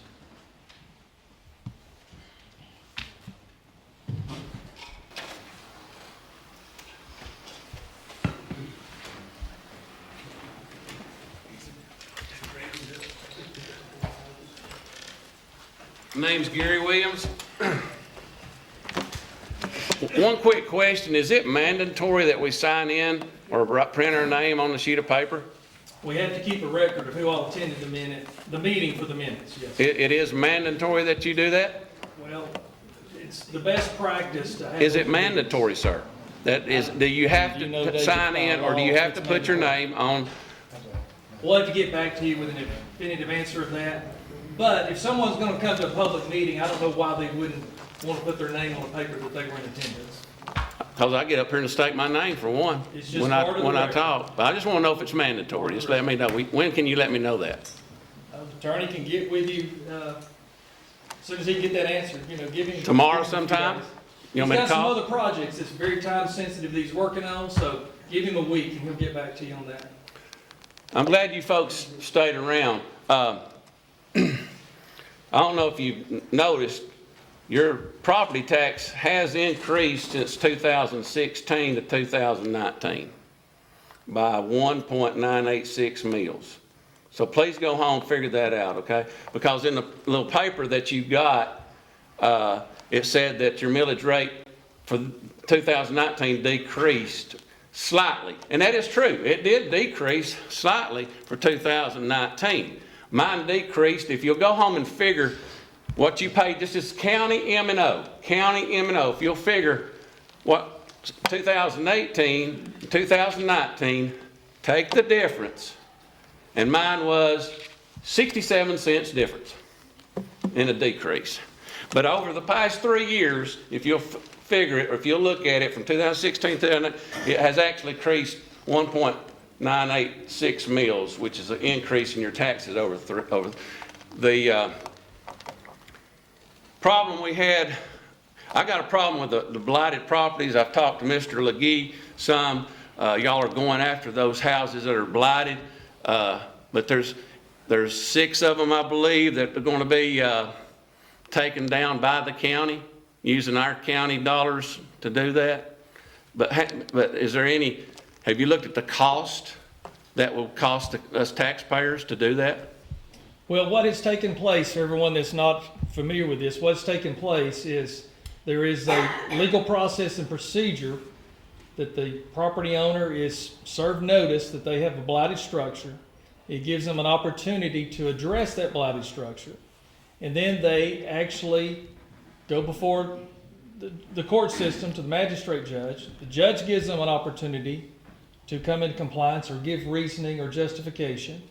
And then once the courts exhaust all of their resources and time with that, which is normally a multi-step process, then the judge, and only the judge, can make the decision whether or not he's going to sign an order to allow the county to go in and demolition that property that's blighted, and only the blighted structure. Then those labor dollars, landfill costs, everything associated with the cost of that demo is put on the tax bill of that property. And so it is a tax liability for that property owner to reimburse 100% the county for that cost.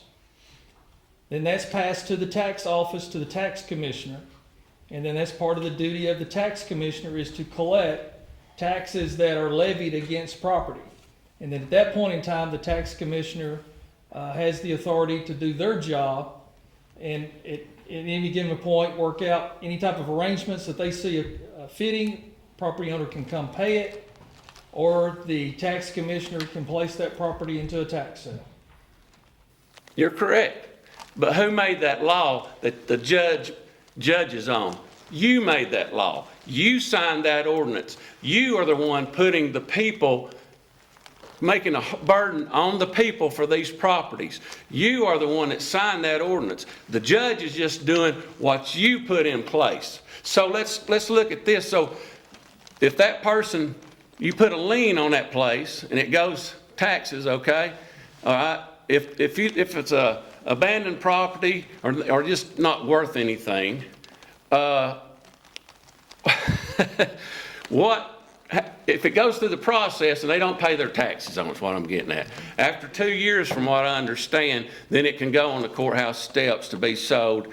But it's got to be sold, from what I understand, at the amount that the taxes have increased on and that amount that was put on it for the landfill to clean it up. Okay. Now, if it doesn't sell for that, then it can sit there collecting taxes for 7 years, and then after 7 years, it can be sold on the courthouse steps, from what I was told. And then so somebody could come in and buy it for little to nothing, and then the rest of that money that should have been collected, or the money that we as taxpayers put on that, it's just wrote off. It's just wrote off. That's money we lost in this county. Another point is some of these places that are being called blighted, you're just putting a burden on these people. You're putting a burden on the taxpayers of this county.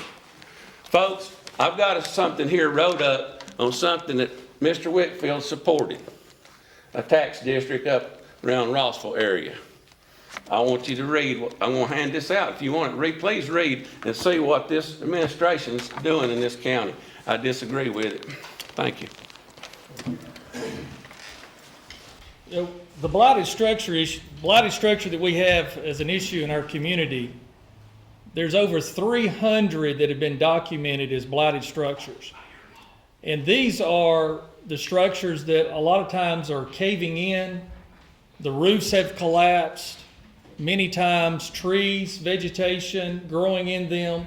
These are the worst of the worst properties in our community. But what's happening is it's devaluing the neighbor's property.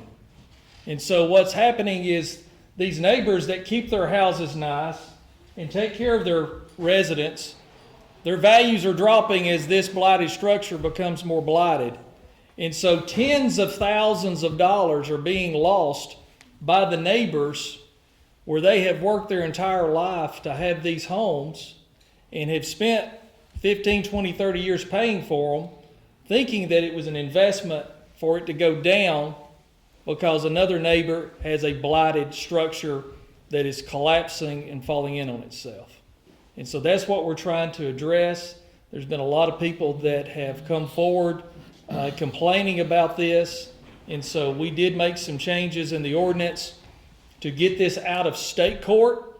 It had no business in state court. All the courts locally agreed with that. By the state statute, it should be a magistrate court issue, and the people are heard by magistrate court, and the judge gives everyone an opportunity to come up with a plan.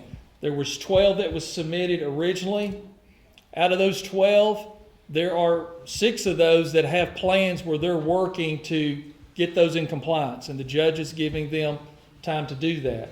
Then we had 6 that, for different reasons, there was no plan or no one come forward, and so the judge signed the order for the county to be able to go in and demo those properties to get the blight structure out of your neighborhoods. All right, who's next? Yes, sir, come up, please. Thank you, Commissioner and Council. Please state your name. My name is Roy Hambrick, and I've been a member of this community for 32 years, and I'm just like any other ordinary citizen of this great county. I work, live, do business, and raise my family here, and I would not have it any other way.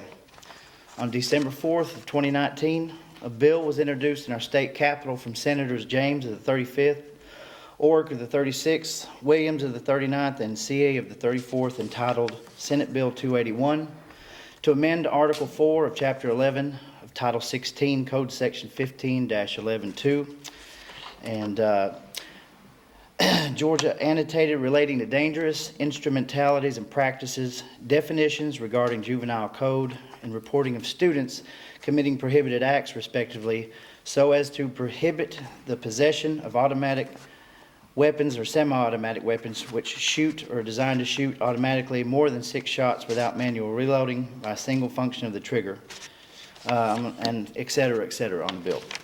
After learning of this proposed legislation, several members of our community and myself came together and formed a Facebook group called Silent No Longer to share local information and look into making Walker County a sanctuary, a Second Amendment sanctuary county.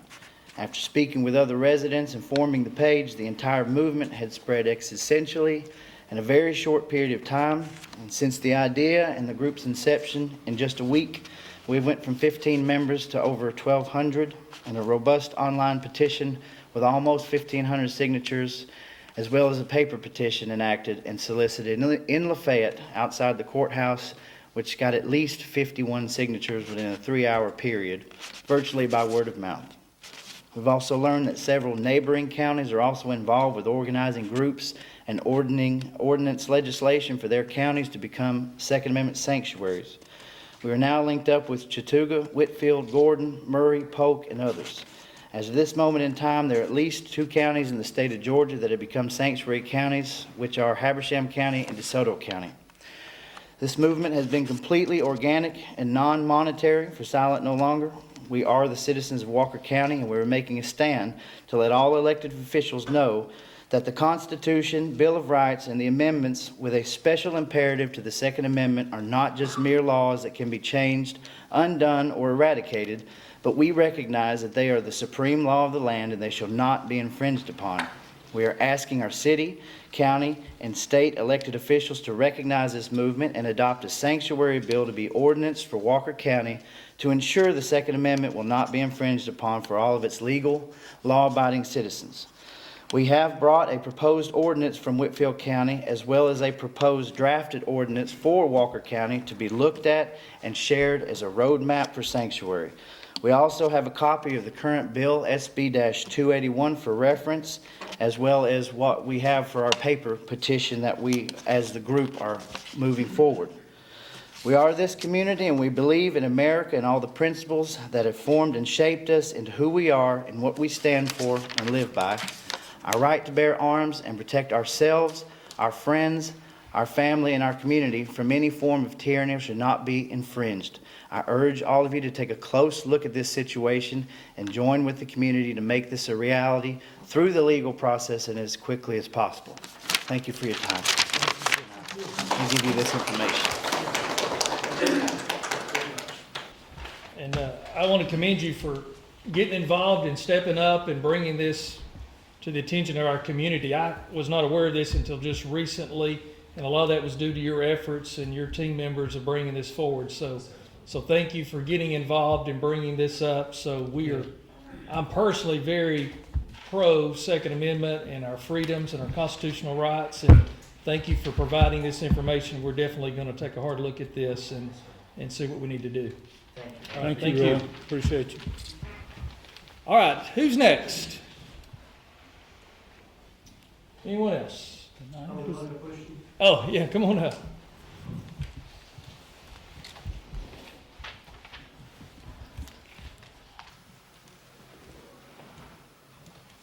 My name's Mitchell Kingsley. I don't know what the circumstances are, and I haven't read the ordinance or anything like that. It's just brought to my attention today about some new agricultural ordinances that are being looked at in the county. Yes, and Can y'all expand on those? I think what you're referencing to, and even maybe Philip, I'll let him speak here in a minute. The Planning Commission had some action items that they wanted to look at and have some public hearings on, starting in 2020, and they had one public hearing, I guess it was 2 weeks ago. 2 weeks ago tonight. One of the issues on there was the setbacks for chicken houses, because it was brought to our attention that currently the setback for chicken houses is 15 feet off the property line. And I haven't found anybody that feels like that's a good idea. And I understand since then that the chicken industry doesn't even support setbacks at 15 feet, that they're much greater than that.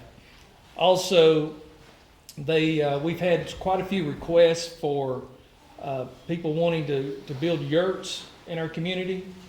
We've had requests for regulations and guidance on tiny homes, also looking at campgrounds, and also what's referred to as the 5-acre rule. So, Philip, I'll let you bring everybody up to speed, because he was the chairman of that committee, and y'all had about a 3-hour meeting.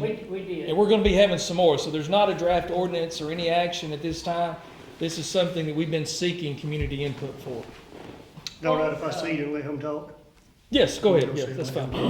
What we have found in the zoning ordinance is that in the R1, R2, commercial C1, C2, the distance in a chicken house has to be 400 feet from the property line. But in an A1, which is agriculture zoning, there is no distance required other than the building restrictions, which is 15 feet. So I really don't know any farmer who would want a chicken house within 15 foot of his property. That's just too close. People they have homes and barns and cattle and everything else, and 15 foot is real close to another man's property. We also found doing this research that you only have to be 65 foot from the road in an agriculture zone. So for chicken houses. So if you let a man build chicken houses within 65 foot of a public road, and you own the property across the road that your daddy left you, and you want to build you a nice home there, well, you're going to end up being 120 foot from a chicken house. So we're trying to address those, and we're going to bring them forward at a commissioners meeting, a public meeting for everybody to understand. We're not trying to, by any means, do anything to harm the farmers, because we all got to eat. And Walker County is still an agriculture county, and we all know that. But we do have to make some rules to make sure we protect our farmers and our residents that's out there in agriculture zoning. And one of the biggest problems we have in Walker County is when they zoned Walker County, they got on a school bus with about 15 people, and they rode all over Walker County, and they zoned it from a school bus. So when they were riding down the road and there was nothing there commercial, they just made it Ag 1. So there's a lot of agriculture property in Walker County that's not agriculture. We have a lot of trees, a lot of timber, we have a lot of land that people live on. They're not farmers. They just like living in the country. And so we're trying to figure out a way to protect them also, but protect our farmers that are either ranchers, cattle farmers, chicken farmers, or big corn farmers, or whatever they are. And so we want to protect everybody. So it's been a real job to try to go through all of this and try to figure out the best thing to do. And it will be brought, the commissioner, of course, and his board will have the final say that comes from the planning commission. But we are working on it to try to bring up some stuff. We also, as the commissioner said, we're having people that want to build yurts, want to have campgrounds. And we don't have a What a yurt is? A yurt is a glorified tent. It looks a like nice a tent. teepee, basically, It's really it's a round tent that was actually built like they used in the steppes in the desert years ago, and they have formed those into a camping area. Matter of fact, they have one at the Cloudland Canyon. Cloudland Canyon. Cloudland Canyon has built an area of them. They're really nice. They put it's like a hotel room. They're renting for the night. And so we're trying to figure out a way to work that into Walker County. We don't want, it's hard to do because we don't want it to be seen from a public road, so that the neighbors can't see a campground. So we're trying to come up with a way to restrict how many acres you gotta have, or how far you gotta be off the road, or what kind of buffer you gotta have.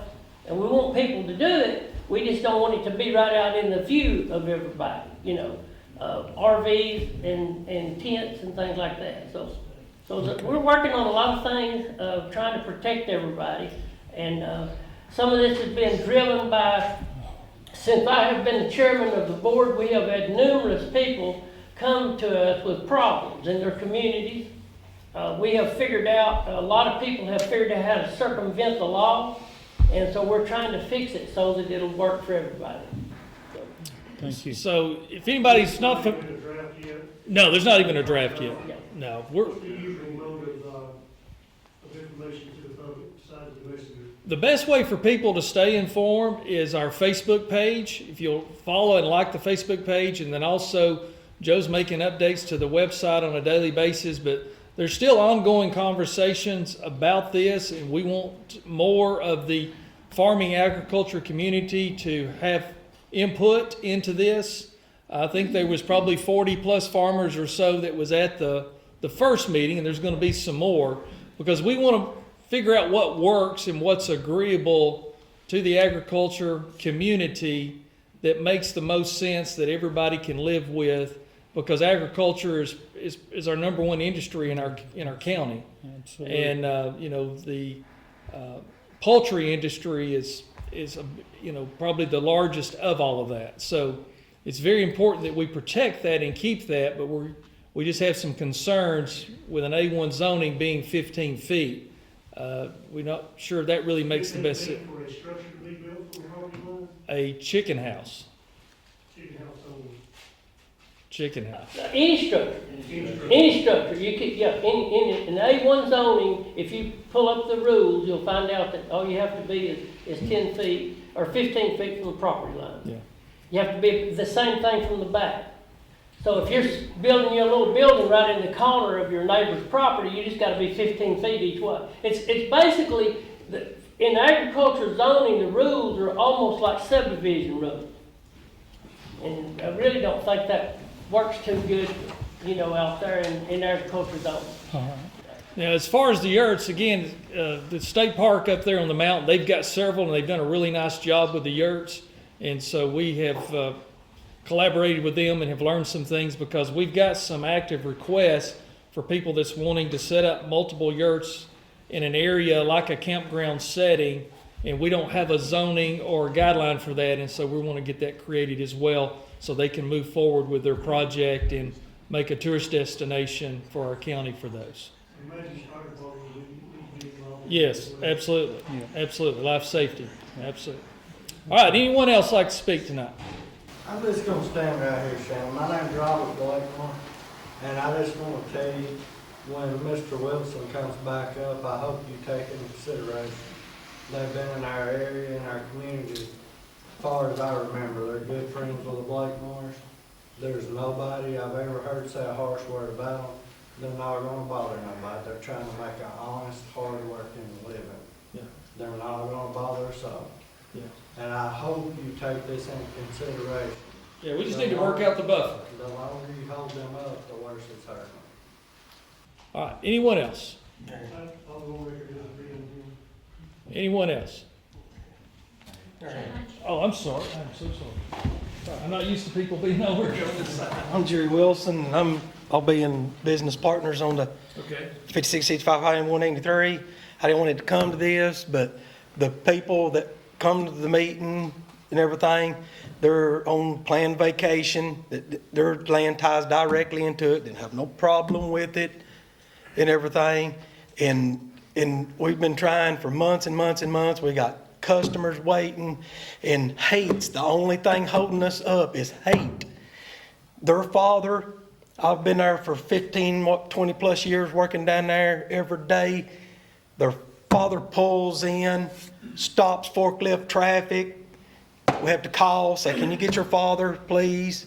Then it got to the point that there was a driver in there one day, and they said, would you please leave? And he laid his gun on the dash. I mean, it's hate is holding us up. We got customers waiting on us.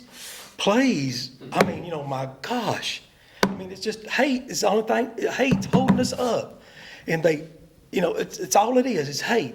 There's houses up down through there. Nobody's got no problem with it. The house right next to it, no problem with it. I mean, it's just hate. Ever since LeBron Massey lost that, they think that this should go, they think they got control of it. They should go back. I mean, We don't have any problem with the business or what y'all are doing. If we just get this buffer figured out, then we'll be good to go. Okay, in 2 weeks, I mean, we got to go back before Just work with the planning office there in Rock Springs, the public office there, at the tax office there at Highway 95. The planning office is in that building. Get with them. David Brown is the director of that department. Get with him and y'all work out a plan that's acceptable for the buffer, and then we'll be back here in 2 weeks. And if it's agreeable to planning office, then we'll sign off on it. Y'all can move forward. Thank you. All right. Anyone else? All right. Well, it is 8:21. It's been a long evening tonight. We appreciate everyone coming out, and we'll be back right here in 2 weeks at 6 o'clock. Three weeks? All right, guys. Thank you all. Oh, okay. We'll have to correct that. All right. Thank y'all.